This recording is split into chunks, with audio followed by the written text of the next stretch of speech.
if it's done correctly. It looks a little bit overcooked here. I think it's more medium than medium rare. Let me make a picture of it and then I'll show you as well.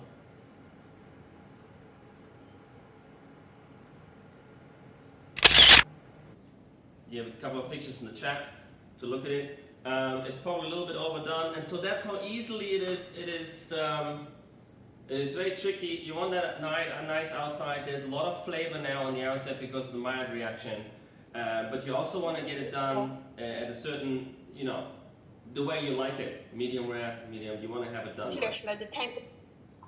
For egg? Yeah, 420 is done. For the 420, okay. Okay. Okay, so another big reveal. Okay, so actually, okay, what do we got? Not quite done right. Have you seen that? Yeah, we see it. It's bad. Send a little picture again. We're probably gonna see a worse situation happening with the 237. So what we can do actually right here is insulating this cup even more outside and over the top, and so that we can actually prevent lots of energy going to the surroundings, because we're not quite sure how much energy went into it. When we make our calculation, we need to make the assumption that all of the energy from the boiling water went into the egg. But 237's done. okay.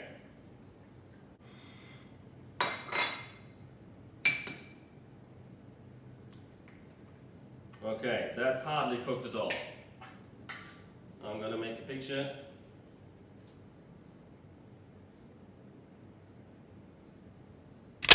Okay, but we can see already the difference there by almost doubling the amount. It actually gets a lot done, so maybe we need, again, double it, and then maybe it has the right consistency there, okay? Or if we kept it in for like a longer time. That's right. Yeah, or we leave it in for a longer time, because maybe not all the energy actually went into it. The water, by the way, was not at room temperature, so obviously it has still energy in it, okay?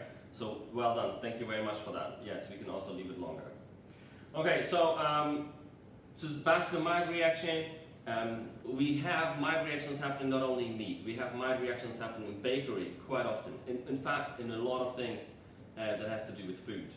And so the last thing that we're going to do is have a little sneak peek of what we're going to do for the next practical. For the next practical, you kind of need to do it, but it's actually quite easy because you can use a lot of things. You could use just apple slices. That's fine. You could use toast. You can use, to make it more interesting and quite nice, I think I would suggest pancakes. Pancakes will give you a really good result. Or pastry. Maybe you have this already made pastry that you just need to defrost and then use it straight away. That will be fine as well. On top of that, you gotta have at least just one egg, don't need more than one egg, and some baking powder. Well, maybe some sugar, some baking powder, and an egg. Yeah, so you just have different variables that you can do. In the Maillard reaction, we have two molecules that are reacting together, and that's why I actually want you to have an egg and I want you to have a sugar, because it is sugar molecules and protein that are reacting together.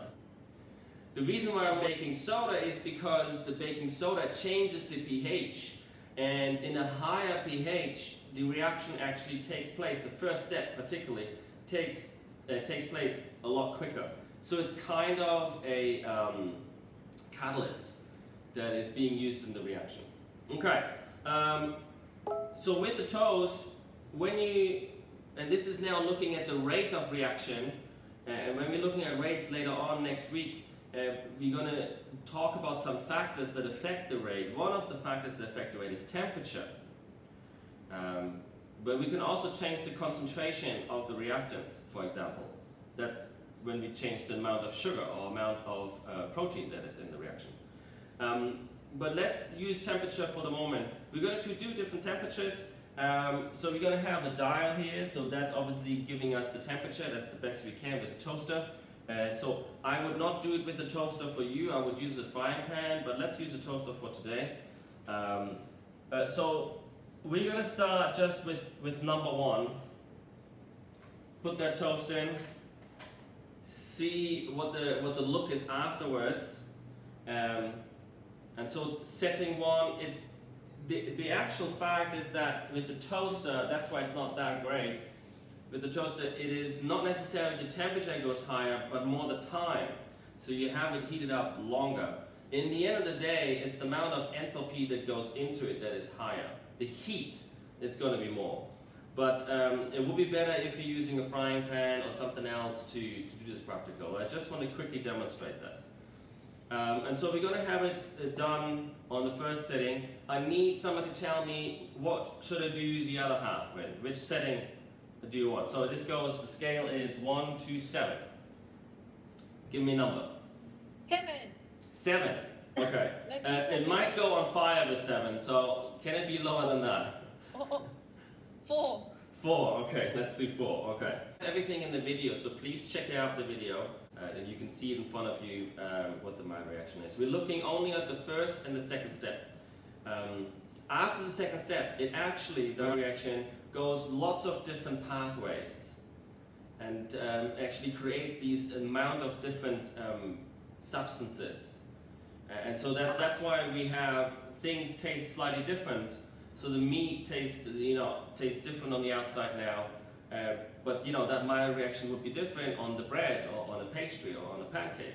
It creates these different flavors depending on what kind of amino acids, and the amino acids are in the protein. For all the biologists, I'm sure know that. Depending on what type of amino acids you have in the protein, you're creating these different aroma substances. So it's the same reaction, but depending on what our reactants were first, our amino acids, it will change then to different aroma substances in the end. Okay, well, this is our first.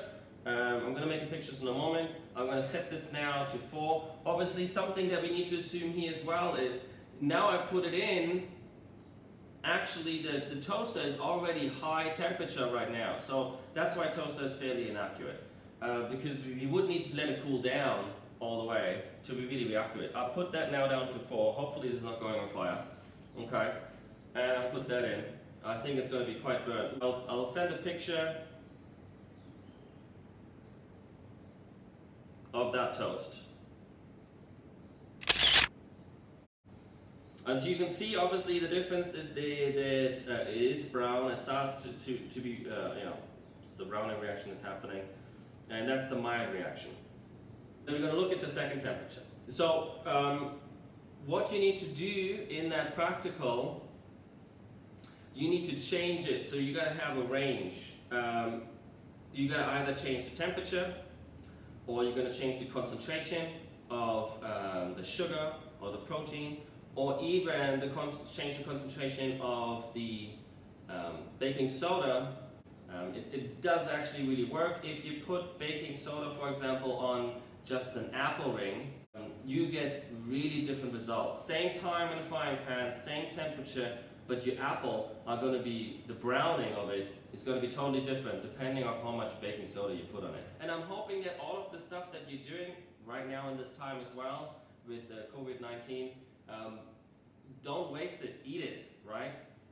So please make sure when you do this practice that you eat the stuff afterwards. With the egg, that was obviously maybe not possible because you gotta figure out how you actually get to the right temperature. If you do, and I would encourage you sometime in this week that you are cooking a steak yourself and trying to figure out to cook this steak to the doneness that you want. The instruction actually is in the video and in the poster that is on eduex.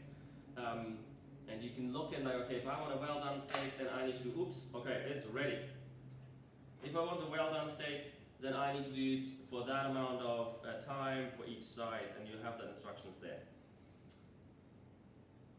Okay.